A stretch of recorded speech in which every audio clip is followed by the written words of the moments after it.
welcome back to my channel.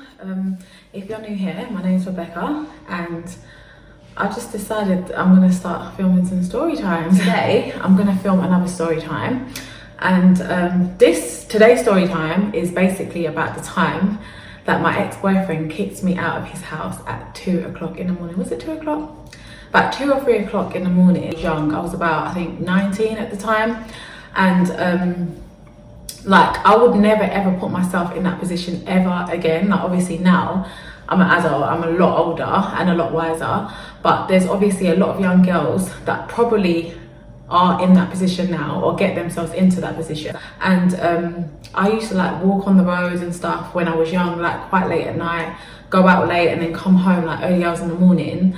And I did not care about, I wasn't like concerned about my safety or anything like that. So if you want to know how I got myself into that situation, then carry on watching. So obviously like this was like one of like my first serious, I don't even know if you'd call it serious to be honest, because that relationship was a joke, but it was like my first like proper boyfriend. Yeah, like obviously like I was like, well, I thought like I was in love with him at the time. And like I used to do silly things, so like he would phone me and say to me like, or message me and tell me to like come and see him at like stupid times, like 12 o'clock, 1 o'clock or whatever. No, about 12 o'clock he'd message me. And like anyone that lives in London knows that there's like night buses, and normally most of the, well not night buses, like most of the buses that aren't night buses, they would stop, like the last bus would be about I think 12:45, like yeah, so 1:45. As soon as I get that message, I'm putting my clothes on, literally getting ready, like the fool that I was. And like I'm running to that bus stop. So I remember like, obviously he lived about half an hour away from me. And there was like one bus from like my house that would take me straight to like his place. Like I'd get on the bus, the last bus at like 12:45. And I'd get to his place maybe like, yeah, 1:15, 1:30. And like I'd go to his house. So I remember on this occasion, I took the last bus, went to his house. When I got there, we was chilling and whatever. And then I think it was about 2 o'clock in the morning. All I heard was like him, like, he just started like panicking. And I was just thinking, what's going on? And then I heard the front door go. And obviously, like, I was with him for, let's say, like, okay, it'd been about a couple months now and I'd never met his mum. Because it was like my first relationship, I wasn't really like obviously I was young, so I wasn't really trying to meet his mum or anything like that. I never really thought about it. But like obviously I just thought, okay, like his mum's coming back from work or whatever, like no big deal. So then like all I heard is like some boy saying, like, he's calling out his name, asking him where he was. So he's run out of the room. And then all I can hear his mum saying is, there better not be someone in there, there better not be someone in there. So then he's like going back and forth with his mum saying, no one's there. 10 minutes goes by. He comes back into the room and he's like, yeah, you need to go. So I'm just like, go where? And he's like, you need to leave, like you need to go home. So I'm thinking it's 2 o'clock in the morning, like, no, it wasn't even 2, it was like 3 o'clock in the morning, because I'd been there for some time at this point. And I was just thinking, how am I gonna get home? And like, he was just like, yeah, like put your stuff on, you need to go. So I was just like, oh my gosh. So I literally got my stuff on and I left. Luckily, where he lived, there was night buses there. So I had to get a night bus all the way to one area, and then from that area I had to get another bus home. And then I think, because obviously where my mum lives, because obviously I lived with my mum at that time, there was no night buses that like went on her road. So I had to get it to like Stratford station, and then from there I had to walk home.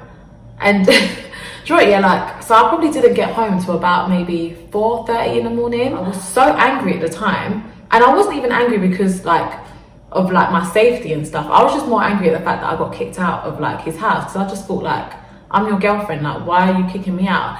And obviously now that I reflect back, because I remember it didn't happen again, but like obviously I stayed with him, and like whenever his mom would come back, he would kind of just like lock his door and stuff, and she wouldn't come in. But when I think back about it now, like anything could have happened. Like I left his house, like, and he lived in Hackney, so like anyone that knows Hackney, that's from London, knows that it's not exactly the safest area to be in, especially like late hours like of the night. And obviously where he was young, he was about 19 as well, he obviously wasn't allowed to have girls at the house at the time, or over or whatever. So now obviously I understand, but like when I reflect back on that, I just think to myself, like, I should have had money for a cab. Do you know what I mean? Like, not that it was right for him to kick me out of his house at that time, but I should have had either cab money, or like he should have been paying for my cab. I should have had a safe way to get home. I should never have been getting on a night bus, 2 night buses at that time, because anything could have happened. I know there's like a lot of young girls out there that have like your little first link, boyfriend, whatever you may call it, and just make sure that if any guy is asking you to come to his house at that time, he's either picking you up and dropping you back home, you have your own money, your own cab money to get there and to get back home, or you're driving yourself. Do not get on no night bus at 3 o'clock in the morning by yourself, especially if you live far as well. Like, if you're traveling like a far distance, just make sure that there's a safe way for you to get. Streets these days are not safe. Anything could happen to you, and it's just not worth it, literally, just for like a little boyfriend when you're young. Like, it's really not worth it.